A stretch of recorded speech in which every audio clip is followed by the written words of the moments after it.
Hi hello ನಮಸ್ತೆ guys, ನೀವು ನೋಡ್ತಾ ಇದ್ದೀರಾ Narayan tech edits Kannada YouTube ಚಾನಲ್ನ. ಈ ಒಂದು ವಿಡಿಯೋದಲ್ಲಿ ನಾನು ನಿಮಗೇನಪ್ಪ ತಿಳಿಸ್ಕೊಡ್ತಾ ಇದ್ದೀನಿ ಅಂದರೆ, ನಿಮ್ಮ ಫೋನನ್ನು ಯಾವ ರೀತಿಯಾಗಿ ಫಾಸ್ಟಾಗಿ ಚಾರ್ಜ್ ಮಾಡೋದು ಅಂತ ಇವತ್ತಿನ ಒಂದು ವಿಡಿಯೋದಲ್ಲಿ ತಿಳಿಸ್ಕೊಡ್ತಾ ಇದ್ದೀನಿ. ಅದಕ್ಕಿಂತ ಮುಂಚೆ ನೀವಿನ್ನೂ ನಮ್ಮ ಚಾನಲ್ಗೆ ಏನಾದರೂ ಸಬ್ಸ್ಕ್ರೈಬ್ ಮಾಡ್ಕೊಂಡಿಲ್ಲ ಅಂದರೆ ದಯವಿಟ್ಟು ಗೈಸ್ ಈ ಒಂದು ವಿಡಿಯೋನ ಯಾರು ನೋಡ್ತಾ ಇದ್ದೀರಾ ಎಲ್ಲರೂ ನಮ್ಮ ಚಾನಲ್ನ ಸಬ್ಸ್ಕ್ರೈಬ್ ಮಾಡ್ಕೊಳ್ಳಿ. ಮತ್ತು ಈ ಒಂದು ವಿಡಿಯೋ ಸ್ವಲ್ಪನಾದರೂ ಇಷ್ಟ ಆದರೆ ಲೈಕ್ ಮಾಡ್ಕೊಳ್ಳಿ ಅಂತ ಹೇಳ್ತಾ ಈಗ ವಿಡಿಯೋನ ಸ್ಟಾರ್ಟ್ ಮಾಡೋಣ, ಬನ್ನಿ ಗೈಸ್. ಓಕೆ ಗೈಸ್, ಮೊದಲ ಟ್ರಿಕ್ಸ್ ಬಂದುಬಿಟ್ಟು, ನೀವು ಚಾರ್ಜ್ ಹಾಕೋದಕ್ಕಿಂತ ಮುಂಚೆ ಮೊದಲಿಗೆ ಎಲ್ಲರೂ ಫ್ಲೈಟ್ ಮೋಡ್ಗೆ ನಿಮ್ಮ ಫೋನನ್ನು ಹಾಕಿ ನೀವು ಚಾರ್ಜ್ ಮಾಡಿದ್ರೆ ತುಂಬಾ ಈಸಿಯಾಗಿ ಮತ್ತು ತುಂಬಾ ಫಾಸ್ಟಾಗಿ ಚಾರ್ಜ್ ಆಗುತ್ತೆ. ಯಾಕಪ್ಪ ಅಂದರೆ ಫ್ಲೈಟ್ ಮೋಡ್ಗೆ ಹಾಕಿದಾಗ ಯಾವುದೇ ರೀತಿ ಡಾಟಾ ಕನೆಕ್ಷನ್ ಇರೋದಿಲ್ಲ ಮತ್ತು ಯಾವುದೇ ರೀತಿ ಕಾಲ್ಸ್ ಬರೋದಿಲ್ಲ, ಮೆಸೇಜಸ್ ಕೂಡ ಏನೂ ಬರೋದಿಲ್ಲ. ಹಾಗಾಗಿ ನೀವು ಫ್ಲೈಟ್ ಮೋಡ್ಗೆ ಹಾಕಿ ಚಾರ್ಜ್ಗೆ ಹಾಕಿದಾಗ ನಿಮ್ಮ ಫೋನ್ ಅನ್ನೋದು ತುಂಬಾ ಫಾಸ್ಟಾಗಿ ಚಾರ್ಜ್ ಅನ್ನೋದು ಆಗುತ್ತೆ ಗೈಸ್. ಓಕೆ ಗೈಸ್, ಎರಡನೇ ಟ್ರಿಕ್ ಬಂದುಬಿಟ್ಟು, ನಿಮ್ಮ ಫೋನನ್ನು ಡಾಟಾ ಕ್ಲಿಯರ್ ಮಾಡ್ಕೋಬೇಕಾಗುತ್ತೆ ನೀವು. ಅಂದರೆ ಈ ರೀತಿ ನೀವು ಆಲ್ ಆ್ಯಪ್ಸ್ನ ಕ್ಲಿಯರ್ ಮಾಡಿ ನೀವು ಚಾರ್ಜ್ಗೆ ಹಾಕೋದ್ರಿಂದ ನಿಮ್ಮ ಫೋನ್ ಬ್ಯಾಕ್ಗ್ರೌಂಡಲ್ಲಿ ಯಾವುದೇ ಥರದ ಆ್ಯಪ್ಸ್ ರನ್ ಆಗೋದಿಲ್ಲ ಮತ್ತು ನಿಮ್ಮ ಫೋನ್ ಆಗ ತುಂಬಾ ಈಸಿಯಾಗಿ ಚಾರ್ಜ್ ಆಗುತ್ತೆ. ಇದು ಎರಡನೇ ಟ್ರಿಕ್ಸ್ ಗೈಸ್. ಓಕೆ ಗೈಸ್, ಇನ್ನು ಮೂರನೇ ಟ್ರಿಕ್ಸ್ ಬಂದುಬಿಟ್ಟು, ನೀವು ಚಾರ್ಜ್ ಹಾಕುವಾಗ ಯಾವುದೇ ಥರದ ಲೋಕಲ್ ಚಾರ್ಜರ್ಸ್ನ ಯೂಸ್ ಮಾಡಬೇಡಿ.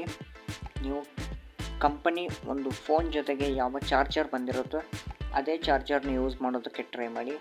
ಆ ಚಾರ್ಜರ್ ನಿಮ್ಮ ಹತ್ರ ಇರಲಿಲ್ಲ, ಕೆಲವೊಂದು ಟೈಮ್ ಹಾಳಾಯಿತು ಅಂದರೂ ಕೂಡ ಅದೇ ಚಾರ್ಜರ್ನ ನೀವು ತರಿಸಿ ನೀವು ಯೂಸ್ ಮಾಡ್ಕೋಬೇಕಾಗುತ್ತೆ ಗೈಸ್, ತೊಗೊಂಡು ಬಂದು ಯೂಸ್ ಮಾಡ್ಕೋಬೇಕಾಗುತ್ತೆ. ಈಗ ಲೋಕಲ್ ಮತ್ತು ಲೋ ಕ್ವಾಲಿಟಿಯ ಚಾರ್ಜರ್ಸ್ನ ನೀವು ಯೂಸ್ ಮಾಡೋದ್ರಿಂದ ನಿಮ್ಮ ಫೋನ್ ಬ್ಯಾಟ್ರಿ ಅನ್ನೋದು ಕೂಡ ಹಾಳಾಗುತ್ತೆ.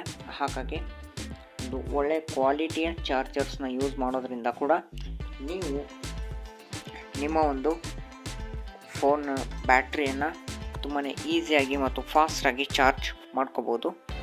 ಇನ್ನು ನಾಲ್ಕನೇ ಒಂದು ಟ್ರಿಕ್ ಬಂದುಬಿಟ್ಟು,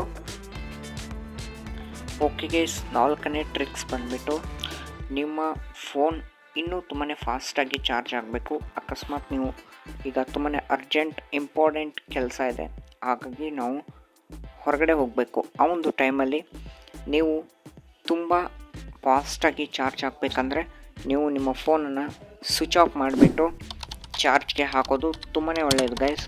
ಸ್ವಿಚ್ ಆಫ್ ಮಾಡಿ ಚಾರ್ಜ್ಗೆ ಹಾಕಿರೋದ್ರಿಂದ ಯಾವುದೇ ಥರದ ಬ್ರೈಟ್ನೆಸ್ ಇರೋದಿಲ್ಲ, ಮೆಸೇಜಸ್, ಕಾಲ್ಸ್, ಇಂಟರ್ನೆಟ್ ಏನೂ ಇರೋದಿಲ್ಲ.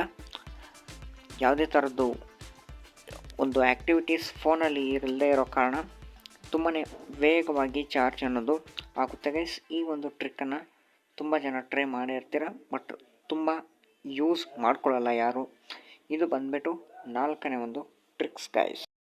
ಓಕೆ ಗೈಸ್, ಐದನೇ ಹಾಗೂ ಕೊನೆಯ ಟ್ರಿಕ್ಸ್ ಬಂದುಬಿಟ್ಟು, ನೀವು ತುಂಬ ಜನ 5G ಫೋನನ್ನು ತೊಗೊಂಡಿರ್ತೀರ ಮತ್ತು 5Gಯನ್ನು ಯೂಸ್ ಮಾಡ್ತಾ ಇರ್ತೀರ, 5G ಇಂಟರ್ನೆಟ್. ಬಟ್ ನೀವು ಫೋನ್ ಚಾರ್ಜ್ ಹಾಕುವಾಗ ತುಂಬಾ ಸ್ಪೀಡಾಗಿ ನಿಮ್ಮ ಫೋನ್ ಚಾರ್ಜ್ ಆಗಬೇಕು ಅಂದರೆ 5Gಯಿಂದ 4Gಗೆ ಸ್ವಿಚ್ ಮಾಡಿಬಿಡಿ ಗೈಸ್. ಆವಾಗ ತುಂಬಾ ಫಾಸ್ಟಾಗಿ ಚಾರ್ಜ್ ಅನ್ನೋದು ಹೋಗುತ್ತೆ. ಯಾಕಂದರೆ 4Gಗಿಂತ 5Gಯಲ್ಲಿ 11% ಬ್ಯಾಟ್ರಿಯನ್ನು ಬೇಗ ಎಕ್ಸ್ಟ್ರಾ ಕನ್ಸ್ಯೂಮ್ ಮಾಡ್ಕೊಳ್ಳುತ್ತೆ ಮತ್ತು ಬೇಗ ಕನ್ಸ್ಯೂಮ್ ಮಾಡ್ಕೊಳ್ಳುತ್ತೆ. ಹಾಗಾಗಿ ನೀವು ಫೋನನ್ನು ಚಾರ್ಜ್ ಮಾಡುವಾಗ 5Gಯಿಂದ 4Gಗೆ ಸ್ವಿಚ್ ಮಾಡೋದು ತುಂಬಾ ಒಳ್ಳೆಯ ಟ್ರಿಕ್ಸ್ ಗೈಸ್. ಓಕೆ ಗೈಸ್, ಈ ಒಂದು ವಿಡಿಯೋ ನಿಮಗೆ ಸ್ವಲ್ಪನಾದರೂ ಇಷ್ಟ ಆದರೆ ಲೈಕ್ ಮಾಡಿ, ಶೇರ್ ಮಾಡಿ ಮತ್ತು ಇದೇ ರೀತಿ ಇನ್ಫಾರ್ಮೇಟಿವ್ ವಿಡಿಯೋಸ್ಗಾಗಿ Narayan tech edits Kannada YouTube ಚಾನಲ್ನ ಸಬ್ಸ್ಕ್ರೈಬ್ ಮಾಡ್ಕೊಳ್ಳಿ guys. Thank you guys, video ನೋಡೋದಕ್ಕೆ ಧನ್ಯವಾದಗಳು.